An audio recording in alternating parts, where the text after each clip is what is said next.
Assalamualaikum warahmatullahi ta'ala wabarakatuh. Perkenalkan, nama saya Neslini Kusumawardani MK. Saya adalah salah satu dosen tetap di program studi D3 Keperawatan Fakultas Ilmu Kesehatan Universitas Nahdlatul Ulama Mataram. Pada kesempatan kali ini, saya akan menyampaikan salah satu mata kuliah yang saya ampu pada program studi D3 Keperawatan. Adapun video yang saya buat ini adalah untuk memenuhi salah satu persyaratan untuk mengikuti sertifikasi dosen tahun 2025 gelombang pertama, yaitu pernyataan diri dosen dalam unjuk kerja Tridharma Perguruan Tinggi, yaitu ataupun yang disingkat dengan PDD UKTTP, khususnya dalam aspek pengajaran. Baiklah, saya dalam program studi D3 Keperawatan Fakultas Ilmu Kesehatan, salah satu mata kuliah yang saya ampu adalah Keperawatan Medikal Bedah 1, di mana keperawatan medikal bedah 1 ini akan dipelajari dan diberikan untuk mahasiswa pada semester 3 di program studi Diploma 3 Keperawatan. Adapun keperawatan medikal bedah 1 di sini memiliki bobot SKS 3 SKS, di mana 3 SKS ini dibagi menjadi 2 bagian, 2 SKS teori dan 1 SKS praktik.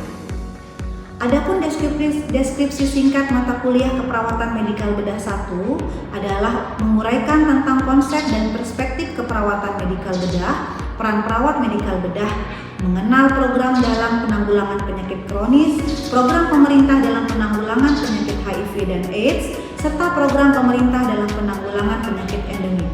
Selain itu, keperawatan medikal bedah 1 juga membahas tentang masalah kesehatan yang lazim terjadi pada usia dewasa, baik yang bersifat akut maupun kronik, yang meliputi gangguan fungsi tubuh dengan berbagai penyebab patologis.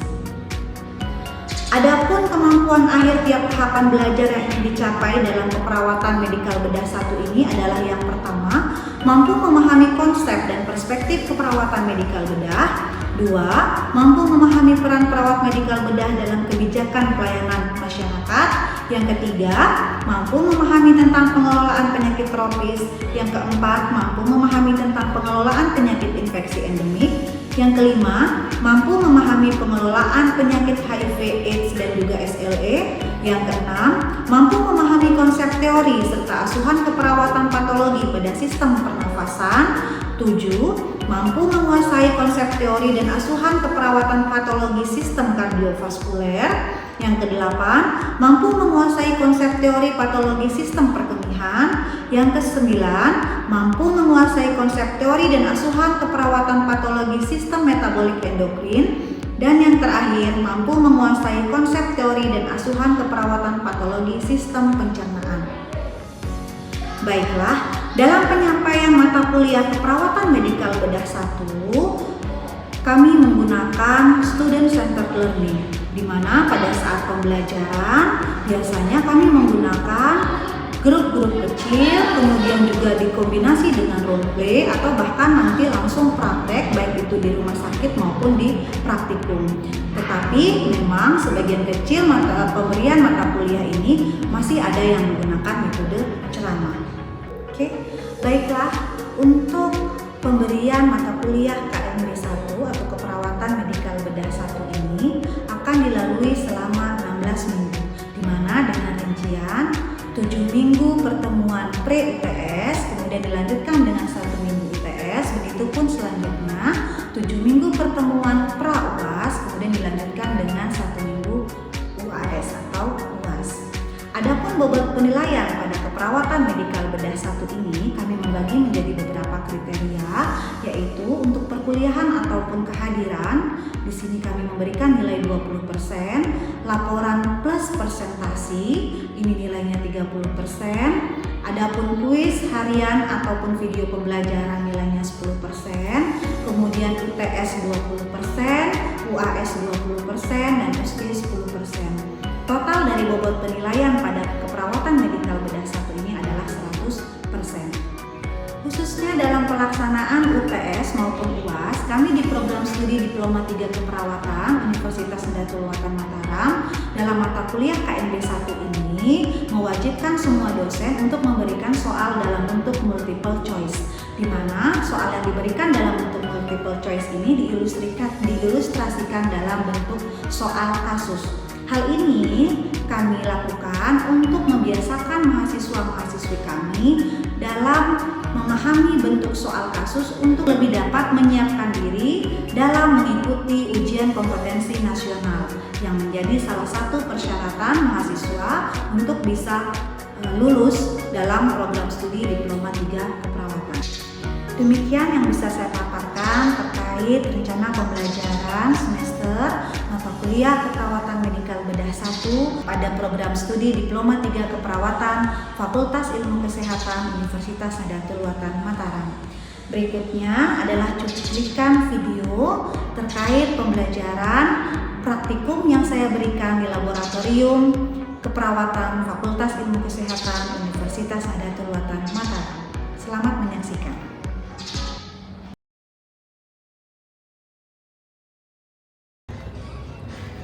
Selamat siang, Assalamualaikum warahmatullahi wabarakatuh. Waalaikumsalam warahmatullahi wabarakatuh. Baik adik-adik, sekarang giliran dari kelompok 2 ya.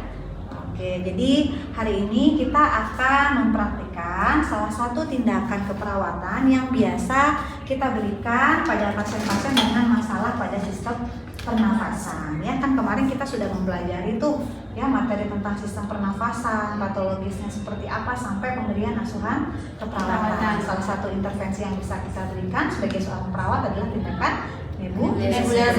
Oke, sebelum kita mulai praktek terkait nebulizer, Ibu mau tahu dulu. Kalau yang adik-adik ketahui apa sih itu nebulizer? Oke, boleh Putri? Penguapan. Oke, penguapan. Jadi benar ya. Jadi nebulizer ini kalau kita mau jabarkan secara gampangnya adalah sebuah tindakan keperawatan dalam bentuk penguapan ya. Mungkin adik-adik pernah melihat ya kalau misalkan di rumah sakit ada pasien datang dengan sesak gitu ya, dia diberikan nebulizer ini ya. Tetapi memang nebulizer ini tidak sembarangan diberikan ya. Oke. Boleh saya tahu dari keempat anggota di kelompok 2 ini apa sih tujuan pemberian nebulizer? Boleh, Zafa. Untuk mengencangkan dahak. Oke, untuk mengencangkan. Ada yang tahu lagi? Untuk mengurangi lendir. Untuk mengurangi lendir. Ada lagi? Untuk mengurangi sesak. Oke, untuk mengurangi sesak, betul ya. Pada dasarnya nebulizer ini atau penguapan ini digunakan untuk mengencerkan dahak atau lendir atau yang biasa kita sebut dalam dunia medis yaitu sputum atau mukus ya. Dan bisa juga untuk mengurangi rasa sesak ya, karena orang sesak itu banyak modelnya ya, banyak penyebabnya. Salah satunya sesak bisa terjadi adalah karena adanya penumpukan lendir. Nah, nebulizer ini kita berikan pada pasien-pasien kita yang memang mengalami sesak dengan diakibatkan oleh adanya penumpukan lendir yang berlebih. Ya? Oke. Apakah semua orang boleh kita berikan nebulizer atau ada yang tidak boleh atau ada kontraindikasinya? Ada kontraindikasi. Boleh. Salah satu kontraindikasinya, Putri? Rasa tertekan di dada. Rasa tertekan di dada. Pneumonia. Oke, salah satu kontraindikasi atau tidak diperbolehkannya nebulizer diberikan yaitu apabila pasien kita ini merasakan adanya nyeri atau rasa tertekan pada dada. Ya. Oke. Kemudian yang lain, ada yang tahu nggak juga apa kontraindikasinya? Oke, Nadi yang meningkat. Nadi yang meningkat ini juga tidak boleh. Ya, ada lagi? Pasien dengan tekanan darah yang terlalu tinggi. Oke, pasien dengan tekanan darah tinggi atau hipertensi. Ya. Jadi nanti ketika kita akan melakukan nebulizer karena ada kontraindikasi seperti ini, maka Anda tidak boleh mengecualikan atau men-skip atau tidak melakukan pemeriksaan vital sign atau tanda-tanda vital. Ya, dari mulai pengukuran tekanan darah, kemudian suhu nadi dan respiration rate. Ya. Oke. Jadi kalau ada kontraindikasi pasti ada indikasinya, yaitu salah satu indikasinya adalah pasien yang mengalami sesak nafas, ya, pasien dengan pneumonia, kemudian pasien dengan sekret yang berlebih, ya. Oke. jadi seperti itu adik-adik ya. Oke, karena kita ini seorang perawat, maka semua tindakan yang kita lakukan, tindakan keperawatan harus sesuai dengan standar operasional prosedur ya. Nah, jadi kita seorang perawat itu nggak boleh tiba-tiba aja melakukan tindakan, tapi harus sesuai dengan standar operasional prosedur ya. Nah, yang pertama adalah yang harus kita lakukan, apakah kita langsung melakukan tindakan? Tidak. Apa yang harus dilakukan sebagai profesional perawat? Izin dulu, perkenalkan diri. Oke, memperkenalkan diri, kemudian interaksi. Oke, jadi yang pertama kita akan melakukan interaksi dulu dengan pasien kita ya. Dengan cara yang pertama memperkenalkan diri, kemudian juga Anda akan memeriksa apakah benar itu pasien yang memang harus dilakukan tindakan nebulizer dengan mengecek mungkin gelang yang ada di pergelangan tangan atau langsung menanyakan kepada pasiennya ya. Karena ini tindakan nebulizer pada sistem pernafasan, maka Anda sebelum melakukan tindakan harus juga mengecek TTP. Oke, vital sign-nya. Yang penting dalam vital sign untuk nebulizer ini adalah nadi, kemudian pernafasan dan tekanan darah ya. Nah, kan kemarin kita sudah pelajari ya, kalau orang sesak berarti apanya yang akan meningkat? Napasnya. Oke, pernafasannya akan meningkat. Jadi kita akan mengecek pada pemeriksaan fisik sebelum melakukan tindakan bagaimana pernafasannya. Apakah bertambah cepat respiration rate-nya, ataukah mungkin ada tanda-tanda sesak yang ditandai dengan adanya pernapasan cuping hidung, ya, retraksi dinding dada, ya, itu perlu kita lakukan pengecekan. Ya, kemudian kita juga akan mengecek nadi dan juga tekanan darah. Ya. Jika Anda sudah melakukan pengecekan dan ternyata dalam pemeriksaan fisik memang kita temukan ya, baik itu secara fisikly dia memang menunjukkan adanya masalah yaitu pernafasan, penumpukan sekret dibuktikan dengan dia merasa sesak ya, dia mengeluhkan sesak gitu ya, maka kita masuk ke tahap selanjutnya ya. Di standar operasional prosedur ada 3 tahapan ya. Yang pertama tahapan persiapan ya, yang kedua interaksi pasien kerja. Oke, jadi apa? Interaksi, tahap kerja dan tahap kerja. Oke ya, jadi ada interaksi, kerja sampai nanti evaluasi dan dokumentasi. Ingat ya, jadi ini harus runtun ya, nggak boleh di lompat-lompat ya. Oke. Di pra dan interaksi kita akan mempersiapkan beberapa hal, yaitu yang pertama persiapan pasien ya, kemudian alat, lingkungan ya, jika memang perlu kita harus menjaga privasi klien dengan kita mempersiapkan lingkungannya, memasang sampiran ya. Kemudian di fase kita mempersiapkan alat. Apa saja sih alat yang kita butuhkan dalam nebulizer ini? Nebulizer, bengkok, terus apa lagi? Tisu, terus selang oksigen, terus obat-obatan untuk pernapasan, stetoskop, ada lagi NaCi, NaCl, ada lagi? Oke, jadi tadi hampir sebagian besar sudah benar ya. Jadi benar yang kita butuhkan adalah pemberian nebulizer ini kita harus mempersiapkan alat. Yang pertama pastinya alat nebulizernya ya, yaitu yang berupa masker atau sungkup ya. Sungkup seperti sungkup oksigen, tetapi dia memiliki tambahan di situ untuk tempat kita memberikan atau menaruhkan obat ya. Kemudian kita membutuhkan obat-obatan dalam pemberian nebulizer ini. Obat yang digunakan adalah jenis obat bronchodilator ya, jadi namanya bronchodilator obat yang digunakan ya. Kemudian kita juga membutuhkan adanya bengkok. Nah, bengkok ini nanti kita tempat untuk menaruhkan barang yang sudah dipakai, atau bisa juga kita untuk menaruhkan sekutu yang mampu dibantukan oleh klien ya. Kemudian kita juga membutuhkan stetoskop untuk nanti kita mengecek adanya suara napas tambahan atau tidak setelah kita melakukan tindakan, apakah suara napas tambahan itu sudah hilang atau sudah berkurang gitu ya.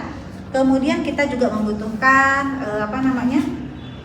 tisu ya, dan juga handscoon bersih ya. Oke, setelah itu kita akan masuk ke fase ketiga. Yang pertama otomatis Anda harus mencuci tangan 6 langkah. Setelah melakukan cuci tangan 6 langkah, kita langsung melakukan atau memakai handscoon bersih ya. Jadi nggak perlu steril ya, karena nanti kan kita nggak akan tangan kita ini nggak akan masuk ke bagian dalam tubuh ya. Jadi kita cukup memakai handscoon bersih saja ya. Oke, kemudian Anda Jangan lupa ketika melakukan ini juga Anda harus sudah siap sedia alat tulisnya ya. Iya. Oke, kemudian sebelum kita mulai, sebelum kita mempersiapkan, kita cek dulu suara nafas kliennya, yaitu di pemeriksaan di parunya ya. Iya. Kita bisa mengecek pada bagian paru kanan dan juga paru kiri apakah ada suara nafas tambahan. Apa saja suara nafas tambahan itu?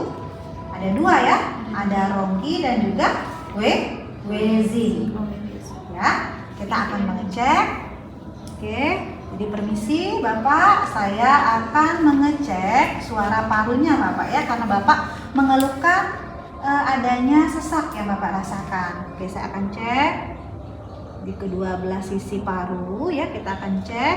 Oke, jika terdengar adanya suara nafas tambahan, baik itu ronki atau wheezing, maka kita harus mempersiapkan atau melanjutkan pemberian Nebulizer. ya. Oke, kita akan kita persiapkan dulu alat-alat kita ya. Ketika kita melakukan tindakan, usahakan alat itu sedekat mungkin dengan klien ya. Dan Anda usahakan untuk selalu memakai tangan yang Dominan. ya. Gunanya apa? Biar mempermudah. Oke, biar lebih mempermudah ya. Kalau saya tangan dominannya kanan, ya sudah gunakan Tangan kanan kanan. ya. Kalau tangan dominannya kiri, ya gunakan kiri gitu ya. Tapi sebelumnya harus izin dulu kalau pakai kiri ya, karena Iya. kita kan orang Asia ya, jadi harus izin dulu. Oke, jadi kita akan mempersiapkan, yaitu yang pertama adalah kita akan menyambungkan masker nebulizer kita ke Ke alat nebulizer ya, alat nebunya. Oke, seperti ini ya. Seperti ini alatnya. Kemudian oke, nanti dulu ya. Nah, ini ya. Jadi ini memang mirip seperti oksigen ya. Tetapi bedanya kalau oksigen yang kita gunakan pada pasien dengan oksigenasi, dia tidak ada wadah untuk taruh obatnya. Jadi beda ya dengan sungkup yang kita gunakan pada nebulizer. Jadi sebelum kita menyalakan alat ya, Anda harus memasukkan dulu obatnya ke dalam mesin nebu ini. Gitu ya. Jadi yang tadi saya bilang obatnya namanya jenisnya bronkodilator ya. Nanti mereknya macam-macam ya, ada yang Ventolin ya. Jadi macam-macam mereknya. Oke ya. Nah, jadi ini kita pakai yang merek Ventolin ya. Iya. Oke, kita pakai yang merek Ventolin ya. Nah, ini beberapa kejadian boleh juga dilarutkan atau diencerkan menggunakan aquades, tetapi tidak jadi masalah ya. Iya. Kita gunakan 1 ampulnya. Ya, kemudian kita masukkan ke dalam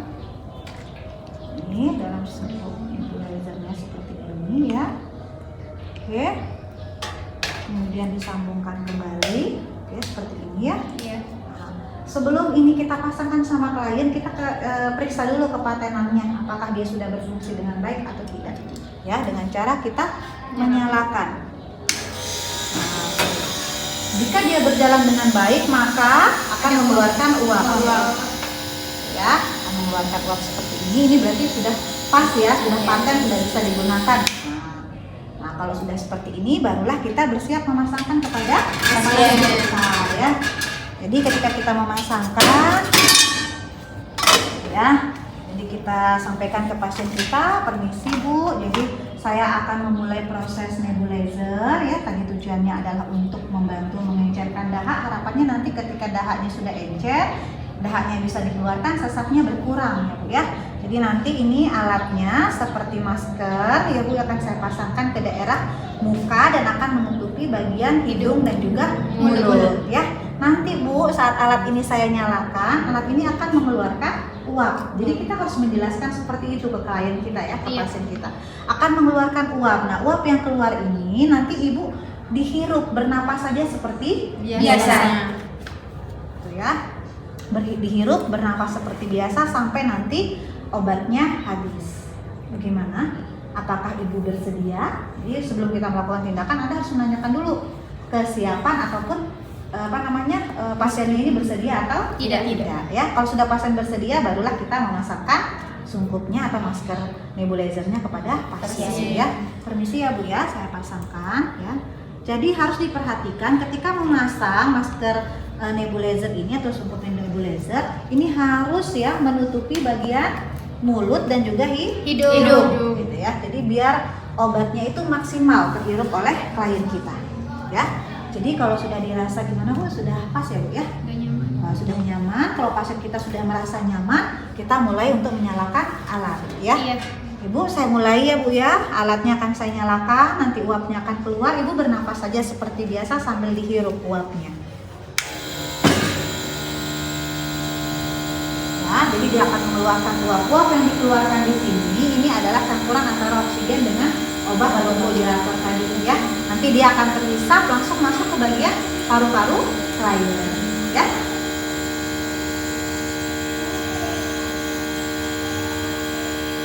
Oke, kemungkinan obat akan habis sekitar 10 sampai 15 menit. Tetap kita stay di sana Ibu. Oke, tetap stay. Ya. Seumpama Anda misalkan boleh kita tidak stay di situ, tapi Anda harus lihat dulu keadaan kliennya. Kalau kliennya itu dirasa sesaknya cukup berat, jangan coba-coba untuk pergi dari klien, karena Anda harus tetap memperhatikan respon klien. Respon klien yang seperti apa yang harus diperhatikan?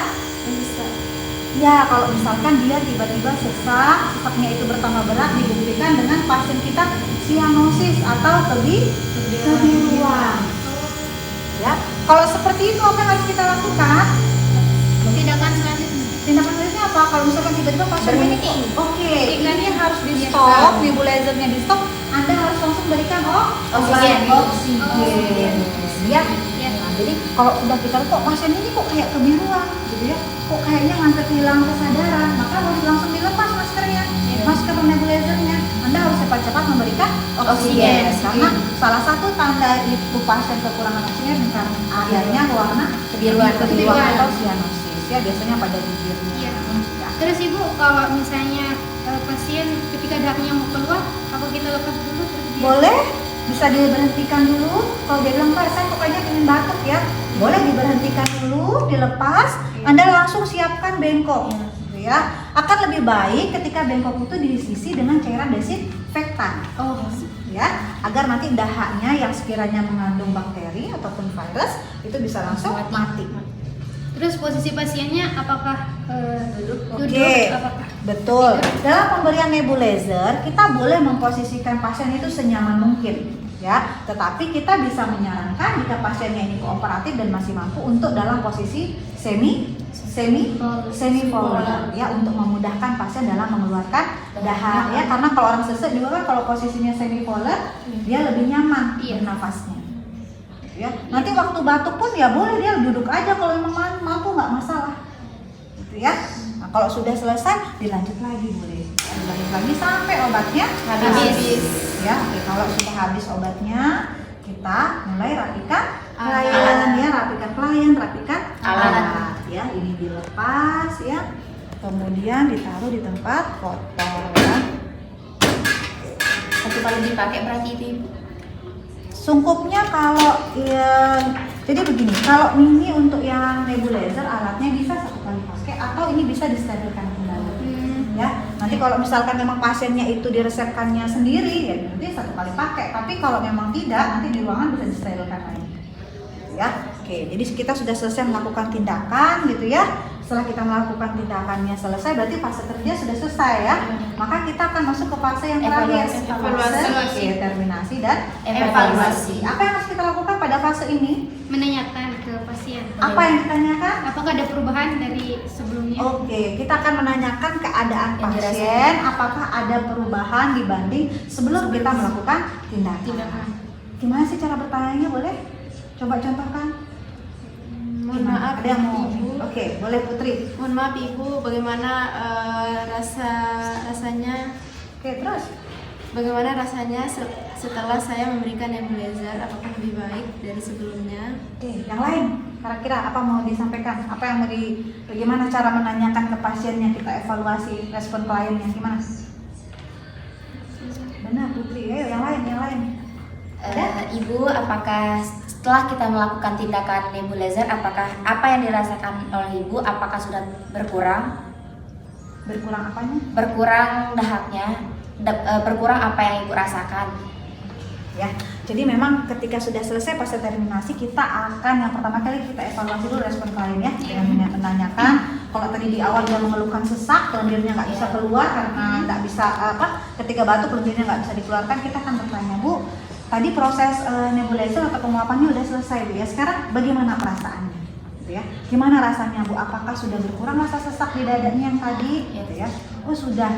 Kira-kira Ibu ada keinginan batuk nggak, Bu? Oh ada, coba dibatukkan gitu ya. Kira-kira bisa keluar nggak lendirnya sekarang? Oh iya ada Pak, saya coba dibatukkan Bu. Gitu ya. Atau kalau kita akan lebih baik lagi, karena adik-adik sudah mempelajari teknik batuk efektif, boleh ibunya diajarkan juga tentang bagaimana caranya dengan batuk efektif. Gitu ya, biar dia mengeluarkan lendirnya itu lebih maksimal.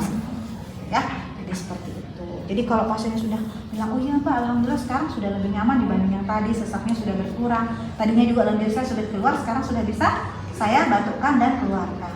Ya, berarti ini sudah bagus tindakan yang kita lakukan. Ya, maka nanti kedepannya tindakan nebulizer ini bisa lagi kita ulangi ketika memang kita diindikasikan untuk mengulangi tindakan ini oleh teman sejawat, gitu ya, atau teman tim kesehatan yang lain, tim kolaborasi kita yang lain, yaitu dokter ya. Oke. Kemudian selain kita menanyakan respon klien, Anda jangan hanya sekedar percaya ya, tetap kita harus membuktikan melalui pemeriksaan fisik. Nah, kalau tadi kita kan mengecek respiration rate-nya, setelah selesai melakukan tindakan cek lagi respiration rate-nya. Kalau yang tadi tinggi sekarang bagaimana? Meningkat sekarang bagaimana? Oh ternyata kita cek dalam 1 menit ternyata respiration rate-nya sudah normal atau menurun. Dari yang tadi meningkat sekarang sudah mendekati normal ya. Oke, berarti ada perubahan. Kemudian kita lihat lagi pemeriksaan fisik, tanda-tanda tadi yang ada tanda-tanda sesak, misalkan ada nafas cuping hidung, sekarang masih ada nafas cuping hidung tidak, gitu ya. Retraksi dinding dada masih ada atau tidak, ya.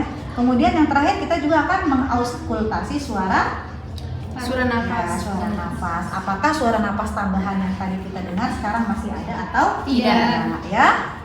Jadi kita cek di kedua sisi paru yang sama, gitu ya. Oke, kita cek.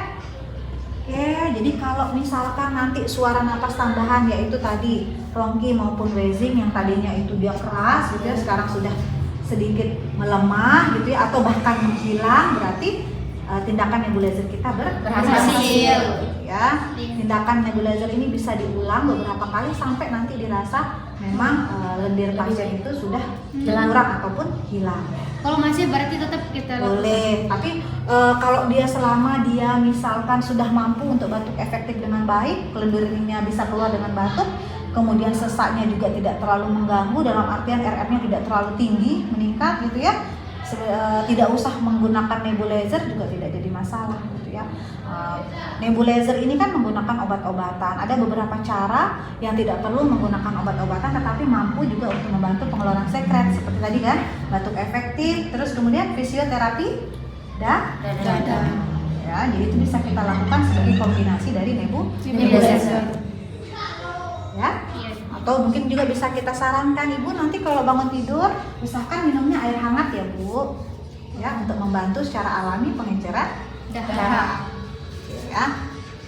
Oke, jadi tadi sudah pada tahap terminasi ya, jadi seperti itu yang harus kita lakukan pada tahap terminasi. Jika sudah tidak ada masalah ya, apa yang sudah tadi kita kaji, apa yang sudah Anda tanyakan ke pasien harus dituliskan dan didokumentasikan ya. Jika pasiennya sudah merasa tidak ada yang perlu ditanyakan lagi, sudah merasa lebih nyaman, maka kita boleh berpamitan ya kepada pasien untuk kembali ke nurse patient ya. Oke, adik-adik, terima kasih atas perhatiannya hari ini ya. Terima kasih sudah mengikuti praktikum dengan baik. Mudah-mudahan apa yang kita pelajari hari ini berkah untuk kita semua ya. Selamat siang, wabillahi taufiq wal hidayah. Assalamualaikum warahmatullahi taala wabarakatuh. Waalaikumsalam warahmatullahi wabarakatuh.